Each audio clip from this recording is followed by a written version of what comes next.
بسم اللہ الرحمن الرحیم۔ ایمانی وظائف آفیشیل چینل کے سامعین، السلام علیکم ورحمۃ اللہ وبرکاتہ۔ شروع کرتی ہوں اللہ کے نام سے جو بڑا مہربان نہایت رحم کرنے والا ہے۔ ایک دفعہ کا ذکر ہے کہ حضرت سعد رضی اللہ تعالی عنہ آپ صلی اللہ علیہ وآلہ وسلم کی بارگاہ میں پیش ہوئے اور فرمانے لگے کہ اے اللہ کے رسول، کیا میں جنت میں جا سکتا ہوں؟ کیوں نہ کہ میں ایک غریب اور سیاہ انسان ہوں۔ میرا تعلق حجاز کے ایک عرب قبیلے سے ہے۔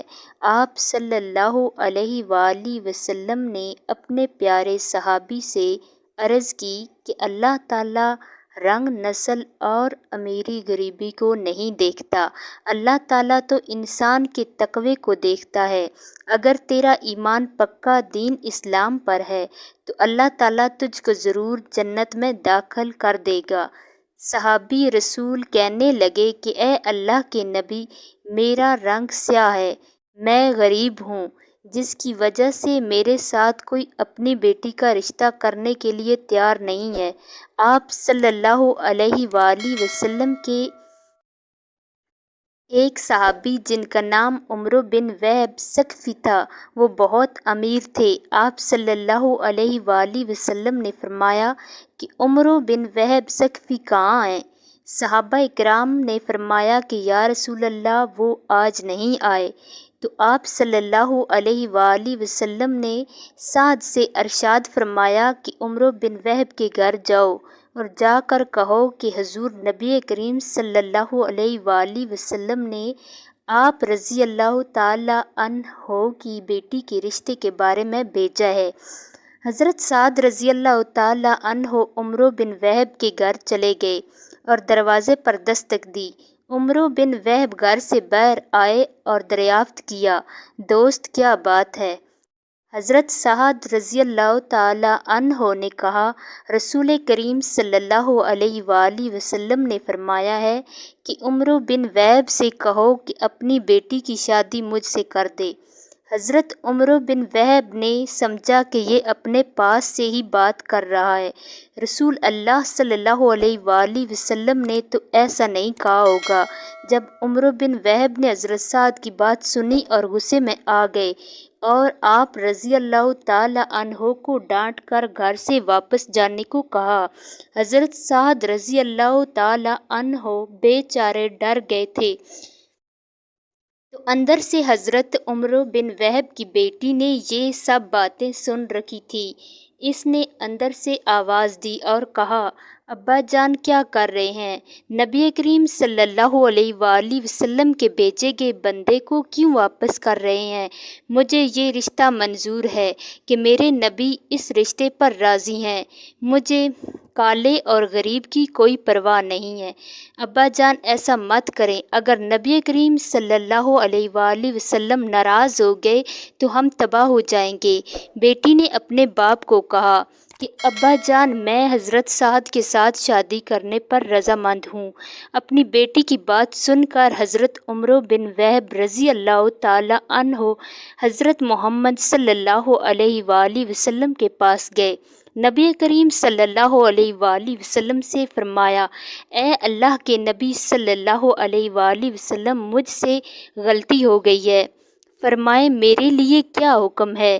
رسول صلی اللہ علیہ وآلہ وسلم نے فرمایا کہ اپنی بیٹی کا نکاح حضرت سعد سے کر دو۔ حضرت عمرو بن وہب نے فرمایا، اے اللہ کے رسول، آپ نکاح پڑھائیں۔ آپ نے نکاح پڑھایا، حق مہر 400 درہم رکھا اور حضرت سعد سے فرمانے لگے کہ جاؤ جا کر اپنی بیوی کو لے آؤ۔ نبی کریم صلی اللہ علیہ وآلہ وسلم کی بات سن کر حضرت سعد رضی اللہ تعالی عنہ پریشان ہو گئے۔ نبی کریم صلی اللہ علیہ وآلہ وسلم نے فرمایا، اے سعد پریشان کیوں ہو؟ حضرت سعد نے کہا، اے اللہ کے نبی، میرے پاس تو کوئی چیز نہیں ہے، میں 400 درہم کہاں سے اکٹھے کروں گا؟ آپ صلی اللہ علیہ وآلہ وسلم نے فرمایا، سعد تم فکر مت کرو، آپ حضرت علی، حضرت عبد الرحمن اور حضرت عثمان رضی اللہ تعالیٰ عنہ کے پاس جاؤ اور تینوں سے 200 درم لے آؤ اور 400 درم حق مہر ادا کر دینا اور 200 درم کی کوئی ضروریات کی زندگی کی چیز لے آنا۔ حضرت سعد رضی اللہ تعالیٰ عنہ رسول صلی اللہ علیہ وآلہ وسلم کے حکم کے مطابق تینوں کے پاس چلے گئے اور حضرت محمد صلی اللہ علیہ وآلہ وسلم کا پیغام دے دیا۔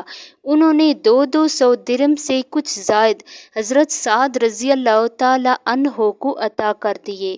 آپ رضی اللہ تعالیٰ عنہ یہ درم وصول کر کے بہت خوش ہوئے۔ حضرت سعد رضی اللہ تعالیٰ عنہ نے سوچا کہ میں 400 درم حق مہر ادا کر دوں گا اور باقی جو درم ہیں ان کا بازار سے جا کر ضروریات زندگی کا سامان لے آتا ہوں۔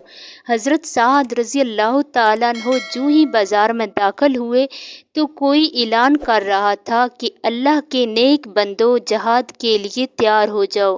جہاد کے الفاظ سنتے ہی حضرت سعد رضی اللہ تعالیٰ عنہ نے اپنے سب کچھ اللہ تعالیٰ اور اس کے رسول پر قربان کر دیا۔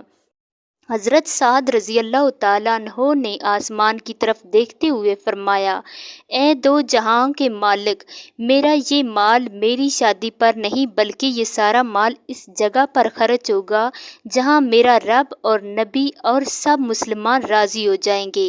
حضرت سعد رضی اللہ تعالیٰ عنہ کے کان میں آواز کا پڑنا ہی تھا کہ آپ رضی اللہ تعالیٰ عنہ نے دنیا کی سب خوشیوں کو بھلا دیا اور یاد رکھا تو سب بس اللہ اور حضور نبی کریم صلی اللہ علیہ وآلہ وسلم کی محبت کو یاد رکھا۔ پھر حضرت سعد رضی اللہ تعالیٰ عنہ کے پاس جو درم تھے ان کا ایک گھوڑا، ایک ڈھال اور ایک تلوار خریدی۔ اس وقت جب مسلمان جہاد کے لیے جایا کرتے تھے تو اپنے ساتھ زیادہ سامان نہیں لے کر جایا کرتے تھے۔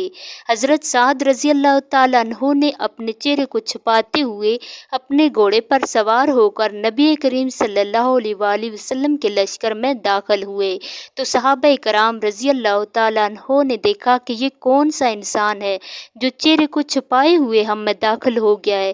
حضرت سعد رضی اللہ تعالیٰ عنہ نے اپنے چہرے کو اس لیے چھپایا ہوا تھا کہ اگر حضور نبی کریم صلی اللہ علیہ وآلہ وسلم نے مجھے دیکھ لیا تو مجھے اپنے لشکر میں جانے سے منع کر دیں گے اور ایسا نہ کہیں کہ جاؤ اپنی بیوی کے پاس، اس ڈر سے اپنے چہرے کو چھپایا ہوا تھا۔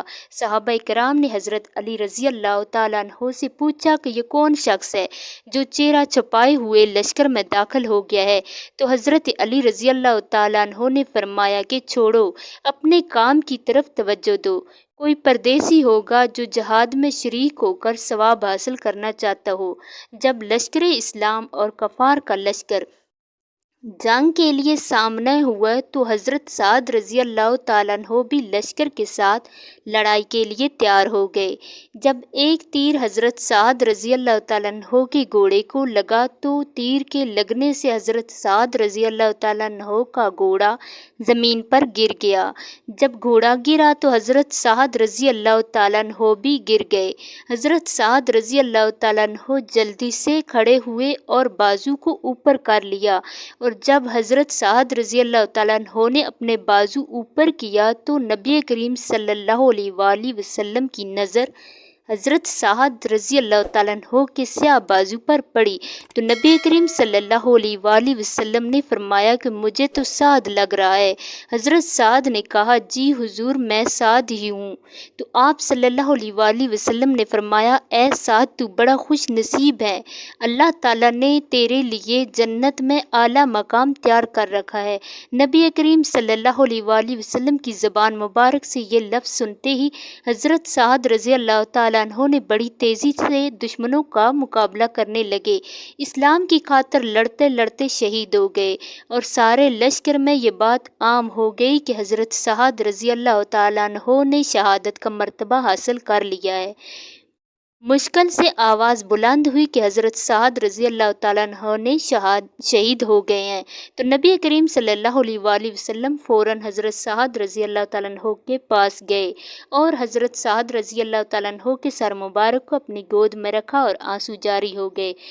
حضور نبی کریم صلی اللہ علیہ وآلہ وسلم روتے ہوئے فرما رہے تھے کہ اے سعد، اللہ کے حضور تیرا یہ عمل بہت پسند کیا گیا ہے، اللہ اور نبی کریم تیرے اس عمل پر بہت رضامند ہیں، اللہ تعالیٰ تجھے جنت میں اعلیٰ مقام سے نوازے گا۔ یہ جذبہ ایمانی تھا کہ اپنی شادی کی پہلی رات کو جہاد پر قربان کر دیا اور شہادت نوش فرما لی۔ اللہ کریم ہمیں بھی ایسا ہی جذبہ عطا فرمائے۔ معزز ناظرین، اگر یہ ویڈیو آپ کو اچھی لگی ہو تو اسے لائک کریں اور چینل کو سبسکرائب کریں تاکہ مزید اسی طرح کی ویڈیو آپ کو دیکھنے کو ملتی رہے گی۔ اللہ حافظ۔